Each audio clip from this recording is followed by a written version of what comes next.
మీ పేరేంటమ్మా? మరియమ్మండి. ఏ ఊరు? పాచింతలపొడి. ఎన్నికలు వస్తున్నాయి కదా, ఓటు ఎవరికి వేస్తావు? రాజారావు గారికి అండి. రాజారావు గారికి? డాక్టర్ గారికి. డాక్టర్ గారికి ఎందుకని? మా డాక్టర్ గారికి మంచోడండి. అంటే తెలుగుదేశం పార్టీయే కదా ఆయన, ఆయనకే ఓటు వేస్తావా? ఆయనకే వేస్తా. ఎందుకని అంటున్నా?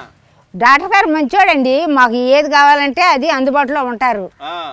ఇదివరకు హాస్పిటల్లో ఉన్నప్పుడు కూడా మా డాక్టర్ గారు మంచిగా చూశారు మమ్మల్ని మంచిగానే చూస్తాడు.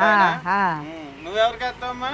రాజారావు గారికి. నువ్వు కూడా రాజారావు గారికి? రాజారావు గారికి. ఎలుసు గారు ఉన్నారు కదా వైఎస్ఆర్సీపీ పార్టీ ఎమ్మెల్యే, ఆయనకి ఏవా ఓటు? ఎందుకని? డాక్టర్ గారికి, మా డాక్టర్ గారికి వేస్తాం. ఆయన మేము ఎప్పుడు చూడలేదండి. ఎప్పుడు చూడలేదా? డాక్టర్ గారే తెలుసు మాకు. టీడీపీలో టికెట్ ఇచ్చారు కదా, డాక్టర్ గారు గెలుస్తారా? బ్రహ్మాండంగా గెలుస్తాడు. బ్రహ్మాండంగా గెలుస్తారు. ఇది వరకు ఓడిపోయినట్టున్నాడు.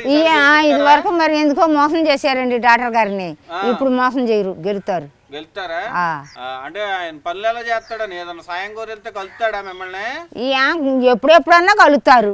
బద్దాక ఆరు అక్కడ ఉంటున్నారా, మేము ఇళ్ళకాడ ఉంటున్నామా, ఆరు కోసం వెళ్తున్నామా, అవసరం వస్తే వెళ్తాం, కలుస్తారు, మాట్లాడతారు. అయితే నువ్వు రాజారావు గారికి ఓటేస్తాను?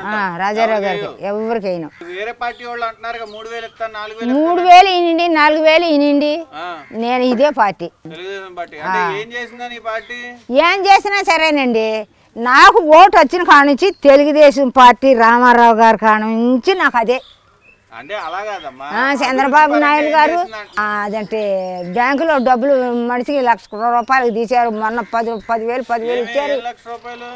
మరి ఇచ్చారు.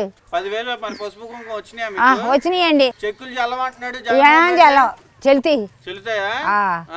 ఈ 5వ తారీఖునే ఇస్తారు బ్యాంకులో. మేము నువ్వు వెళ్ళి తెచ్చుకున్నావా చెక్కులు? ఇదివరకు ముందు 2 తెచ్చుకున్నామండి. తెచ్చుకున్నావా? అయితే మళ్ళీ తెలుగుదేశం పార్టీకి ఓటేస్తానంట. ఎవరికి? ఎవరికి అది పోనే ఉన్నాయి తెలుగుదేశానికి. మరి గెలుస్తుందంటావా తెలుగుదేశం? గెలుస్తుందనే నా అభిప్రాయం. అది